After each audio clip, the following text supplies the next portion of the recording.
of a wife who has born babies. I need not say what the wife is doing at home. Anyway, people in our house, they are not eating raw carrots, no raw dals, isn't it? They are all fed well, beauticians, and cleaned well up. They look better, isn't it? All their emotional, psychological, financial, health-wise, all these things and even spiritual things are taken care of by the mother, and it is not to be compensated in terms of money, and they are still equating us in 2009, they are equating us to a domestic servant.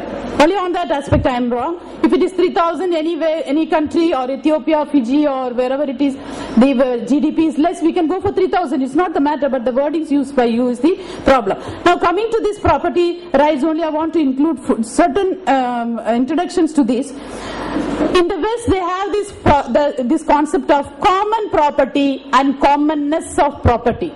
In India, we don't have a common property. After you set up a matrimonial home or a marriage institution by marriage, the assets brought by the spouses are not pooled together.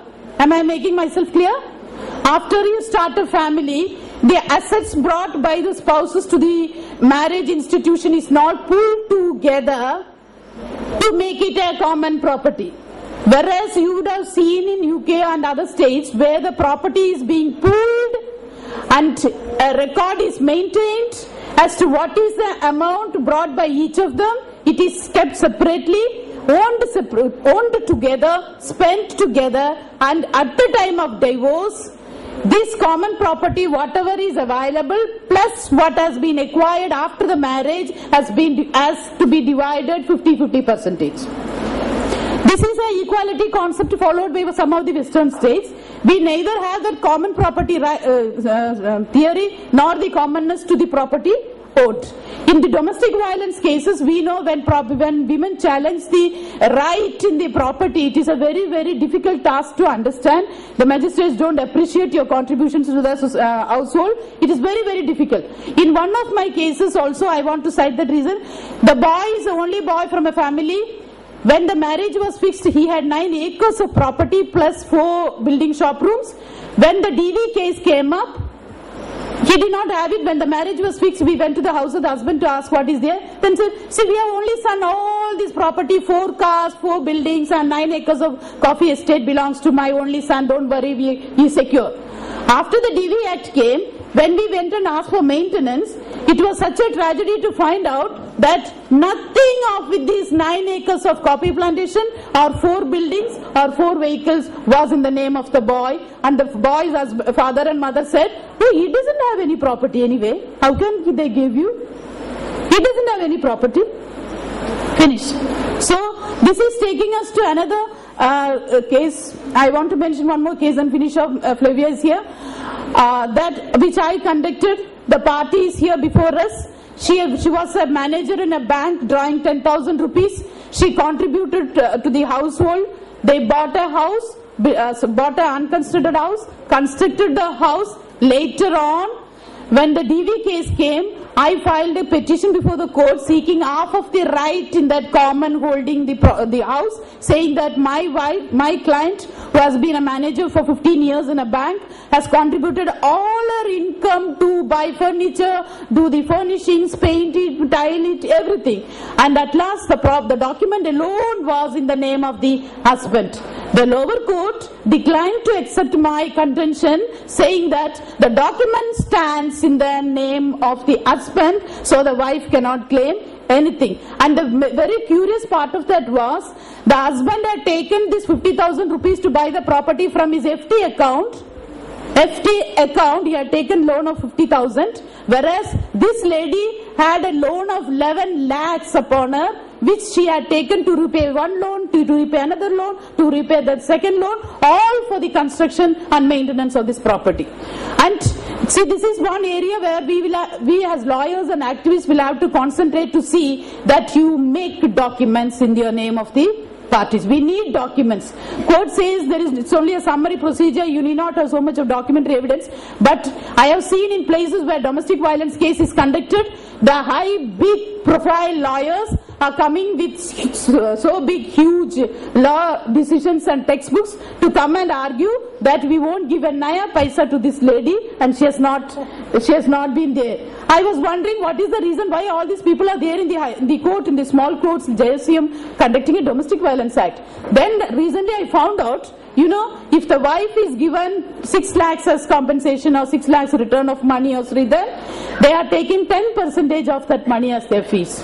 And we, women lawyers, conduct the case for nothing or for small amount or for very small amount. We conduct the cases, and now these big lawyers who should be conducting cases for Reliance and other people are in the Mofussil courts trying to, see, you know, like motor accidents case or land acquisition cases where you were taking money for percentage wise. Now even this has become a very good, you know, harvest ground for such type of lawyer. But then this is one area where we will have to stress to make a what do you call law for property, either on the basis of the commonness of property or common property theory, which is available in the other states.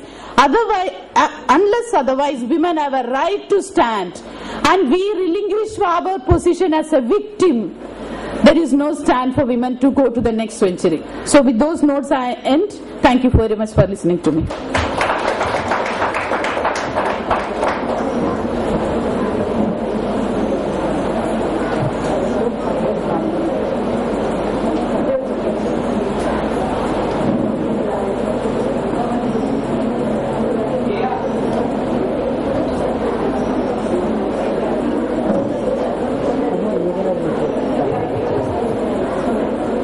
Concerns. We think DV has given us rights. Firstly, my first concern, all the time women's movement says new laws, new laws, new laws. And every time the law is enacted, it is the lawyers who gain that any new law. Every time. It's the police in the criminal side and lawyers on both sides. For the woman against the men. Today what is happening is all the civil rights of women, which used to be in the family court or district courts, the criminal lawyers are putting it in DV. Even on behalf of women, and women are ready to pay. Women are not ready to pay to us, but they're ready to pay to in the criminal court to criminal lawyers. And after spending 50,000, 1 lakh, and after their rights are not enforced there, they come to us and say, ma'am, we paid so much amount of money, now what to do? Nothing has happened. 1 lakh this lawyer took, 20,000 that lawyer took. So we became a last resort only to clear up the mess. Because otherwise you're not taken seriously as a lawyer. So every time when we ask for new law, we have to think that the lawyers in general are not us. We become on the side. We become an exception when nothing else works to sweep the mess. We are called upon. So when we struggle for a law, when we wanted to put this law in the magistrate court, even issues like child custody and guardianship in the magistrate court, we have to understand what is happening to these issues. We are thinking, we are making laws thinking only we will enforce these laws, only we will be there as service providers or protection officers or NGOs or NGO lawyers. And when Maria says people will come with so much documentation on the husband's side, the woman's lawyer has to be equally prepared to argue the matter. And most of the time we think, okay, service provider can do it, protection officer can do it, so-and-so can do it, so-and-so can do it. Why we are here for a training of lawyers is to understand more basic issues. Secondly, we think that DV gives us rights. But DV doesn't give us a right or title to the property. It just protects us a right to reside in a particular place where whoever it belongs. And according to me, that is a very basic right. The contract of marriage itself gives us the right. It is not a new right. That upon marriage, the woman leaves her natal family, goes into the husband's family, that becomes a home. He is a part of the marriage contract. It is not a part of the DV law. DV law gives a provision to enforce it. But injunctions and protection of right of residence is always there. We are acting as if this is some new revolution that is happening in India. Today we have a right to stay. Our right to stay is there in the Constitution. Our right to not to be dispossessed is there in IPC. Even without the DV. If we did not enforce it, it is because we were inadequate as lawyers. We could not do our duty well as lawyers. That is the problem, that now we have DV. But having had DV, you can reside in only one place. Husband has 3-4 properties, so and so has properties. You have no right to reside in all of them and claim your matrimonial home or a matrimonial property. So if you really want to empower women at the time of divorce and don't bring them into destitution, we need a law beyond this. Either you see that my 20 years of marriage or 30 years of marriage doesn't matter, then I'm ready to move on and make a new life. Or you say we need maintenance, that means I can't maintain myself. I don't have the capacity to look after myself, but please beg of you, give me some money. Ask for a dole of like 5,000. How much you need? Okay, you need for medicine, you need for this. Okay, 5,000. Okay, 5,000 is enough for you. Now what more do you want? Husband is earning 1 lakh. He says, oh, that is his money. Oh, okay, 5,000. Okay, 10,000. Explain what you'll do with 10,000. So you need a shelter, doesn't become an issue. 100 for medicine, 400. And we make a list. Medicines are so much. The woman is 45, 50, 55. She's got this ailment. She's got that ailment. All the time we beg. After we ask 10,000, we get 5,000. We ask 5,000, we get 2,000. We ask 2,000, we get 500.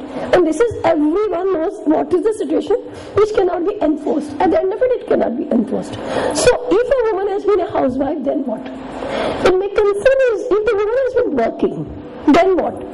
Okay, we say division of property. Supposing we say division of property, the husband has not contributed anything. And the woman has done everything, slog.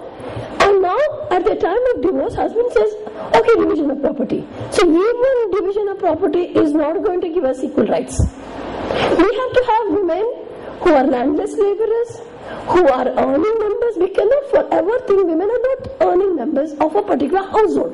If they are only contributing by their labor, then one set of rules.